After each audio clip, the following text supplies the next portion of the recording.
mostly on the technology aspects of it. Because I remember my first report, I was banging on a typewriter. I mean, that was what they hunt and peck. Yeah, no, you bring up an excellent point. Typewriter is antique, nowadays, But the idea is that social networking, maybe fusing work that Evolutionary Elders does with a Facebook or Twitter. Get a Twitter feed, get a Facebook page. I mean, that's a way to reach young people because they're always on it, and they know how to use the stuff. Right. They're web savvy, so instead of and they start young, like you say, 6, 7 years old. They are into it to the point that they are coming up. Well, how do you feel that will help as far as bringing the families together?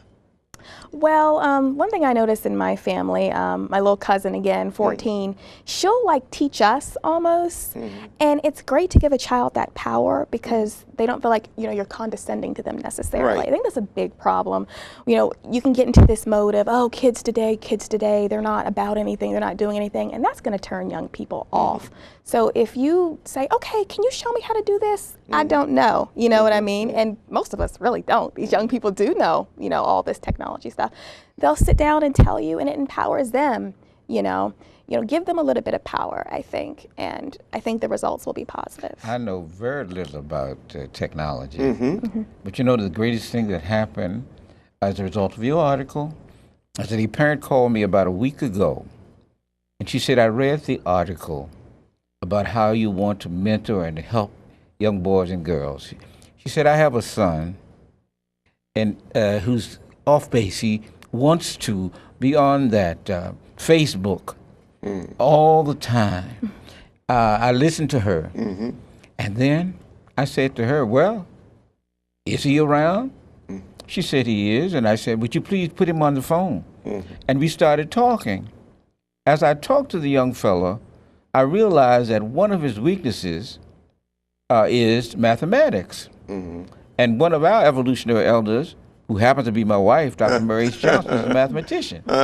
I said, well, I believe, young man, you called the right person. And I said to him, do you have a webcam? Well, I have never worked with a webcam before. I said, because we could use that in tutoring you. I said, your mother may not be able to get you to us for tutoring. We have a webcam. My wife has a webcam. You have a webcam. We can tutor you. But he explained to me what it was all about. He said, oh, no, sir. And I was just flabbergasted at his concern. But the beauty of it is that he helped me while we are going to help him with his mathematics. Sure. That's a way to sort of sneak the mentoring in, we talked off camera about how you met Jessica. Give us that. Oh, Jessica. Jessica and I were getting our cars repaired in a place called Waldorf, Maryland. Jessica was just typing. She was minding her business. And she was on a computer. She wasn't typing. Right? Well, yeah, she was on a computer. Just wasn't just typing. Typing for me, right? Yeah. She was so busy, and I thought, well, what? And I said, well, what are you doing? She said, I'm doing a story. And I said, you're doing a story? She said, yes, I'm a freelance writer. And I said, oh, you are? Well, I even said, and you're doing the story for what? Newspaper? And I think she said to me at that point in time, the Washington Informer. And I said, on whom are you doing this? She said, she gave me the name of the person. And then I said, well, she's a friend of mine. She works at Channel 4. She's a friend of mine. And I said, Jessica, you write those kinds of stories? Let me tell you about evolutionary elders. And she said, oh, I would love to do a story on evolutionary elders. That's how we got to know each other. And ever since then, we've been working together. And I've been admiring all of her work. I'm just waiting to see another story in the Washington Informer or some newspaper soon. Well, tell us some of the stories that you've written for different networks. Sure, they kind of run the gamut. As he mentioned, I have freelance for the Washington Informer, but I've also Freelance for Street Sense. Wonderful publication, empowers homeless people. They sell papers, and the papers are filled with articles that are written about their struggle.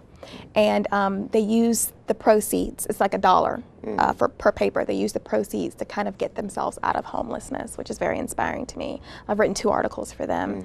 I've also written for Howard University's paper, The Hilltop.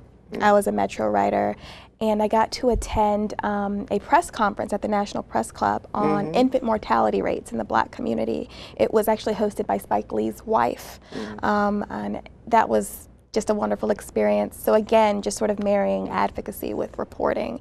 I've been very fortunate to do that with this freelance reporting gig. Yeah. Great. Dr. Williams, tell us some of the projects that you're going to be doing in this coming year. Very good. One of the projects we've already begun, and that is working with a group of females who play AU basketball. My wife is working with them on tutoring them mathematics, problem solving. We find that many of our youngsters have problems doing problem solving in mathematics, so she's working with them. I will be working with a group of students real soon on vocabulary. You know, I'm really, really big with vocabulary. I'll be teaching them vocabulary. We'll be going into churches, working with churches. I've extended an invitation to many of the churches here locally, and hopefully across the country. When they hear of what we're doing, they will want to work with us as well. So we're working with individuals, we are working with groups, and we're working with organizations. You see, one of the things that I want the evolutionary elders to do is to link up with organizations, existing organizations that are already doing great things. Right. They can't do it all. We can't do it all, but together we can do That's the key. a great job. Unity. Right, community, right. And the other thing that I'm really, really excited about, though no one has taken me up on this, is that I've developed a proposal to place evolutionary elders in low-achieving schools in the metro area.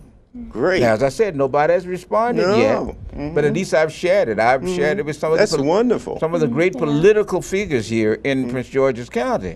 You know, one of the reasons for evolutionary elder too is that I worked for many years in the Prince George's County Public Schools. I taught English, and one of the things that I always did before teaching parts of speech or literature, whatever we talked about life. Yes. They got a chance to interact with me. Reality. Right. Because, you know, one of the things that I find is that many of the youngsters don't have grandparents. They don't have older people with whom to talk. So I always open up my classroom by talking. I would always walk in, Ed, and this is the way I did it, especially on the first day. I walk in, I said, I'm an evolutionary elder. And my students would say, evolutionary elder, what's that? So that gave me a chance. I said, okay, great. Let's look at this. Evolutionary elder. I said, parts of speech. Evolutionary elder, evolutionary is an adjective. I said, let's look at the verb part, evolve. Okay? I said, let's look at the noun, evolution. So we got him excited, and they thought, my goodness, this man is really going to be a good teacher, because here he is coming and talking about what he is, and there he is teaching us. And that gave me an opportunity to display my respect for them, and for them to display their respect for me.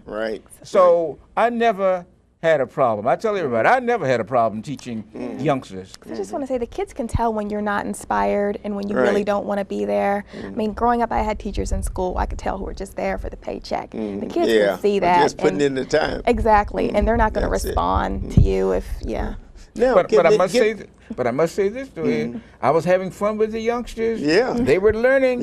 That was the main thing. But some of the older people were saying, my goodness. Oh, they had questions. They had questions. They didn't understand because they could not relate, or they did not want to relate. You come into my classroom, you do as I say do, and or that's you're out it. of there doing. That wasn't the case for me. That's it. Jessica, in journalism, what would you suggest anyone interested in getting into the field that they are actually prepared? How would they prepare themselves? Well, first, I would say do some research, research different programs, and see what the qualifications are. But also start thinking about what tells a good story. You know what I mean? Engaging people, but also it should have an issue that's going to touch someone's life. Maybe you are struggling. I don't know, maybe you've experienced violence in your life, you've been a victim of, whatever. Draw from your personal experience, find out what tells an engaging story, and then investigate different programs that you think will help you get to the place where you want to go, ultimately. Well, what do you suggest in journalism now? There's English involved, and I mean, there's a lot of things involved there. Yeah. What should they actually concentrate on? Yeah, well, there are like 3 different areas. You can do online multimedia type stuff, you can do broadcasts, print. If you're a good writer, then maybe pitch a story to your local paper. You know what I mean? I mean, that's what I did. I pitched stories to Howard University's paper, The Hilltop. Didn't expect to get a call back, an email back, and I did. You never know unless you try. Just do that. Try those local publications that are in your own backyard and see what you get out of it. If you're interested in broadcast, do a resume tape. Have a friend shoot you outside. You're reporting on, whether it's like, I don't know, the 5-cent bag tax over in Anacostia, go and interview the residents. Are you for or against it? You know what I mean? Get a resume tape together. Submit it to like an NBC4 or something like that. Well, you mentioned something. A lot of students have problems with resumes. Now, could you say something about that? Yeah. Dr. Williams, I'd like to hear that, then we'll be wrapping it up, okay? Yeah, if they're students, I would really advise them to seek like a counselor at their school. I know when I was an undergraduate student at Bowie, I would go to the Career Center and just ask for direction. Do I have my most relevant information on top? Have I stated my goal clearly enough? Really just use those resources. And going back to his organization. Well, that's what I'm saying. Well, Dr. Williams, you got about a second there. Oh, yes. When I was at Howard University. About resumes, a lot of youngsters do not know how to sell themselves. That's what a resume is, they're selling themselves. Well, I took mine to the audiovisual portfolio when I was working at Howard University. It was the first time it ever came out for teachers. And I taught my teachers how to put together an audiovisual portfolio, including a notebook, a slide presentation. And all of that. And all of it. And they took it in, and those were the ones who got the job, as opposed to those just having a paper and pencil resume or submitting an application. Okay, I want to thank you both for being here, Dr. Williams and Jessica. This is really fantastic to get you here together. And the 2 organizations that you're, the journalism and the elders, is so very important. And the most important thing is that you're getting the young people working with the elders. And this is what we have to do. And I want to say happy holiday to you all, and I'll see you next time. Thank you. Great. Thank you so much.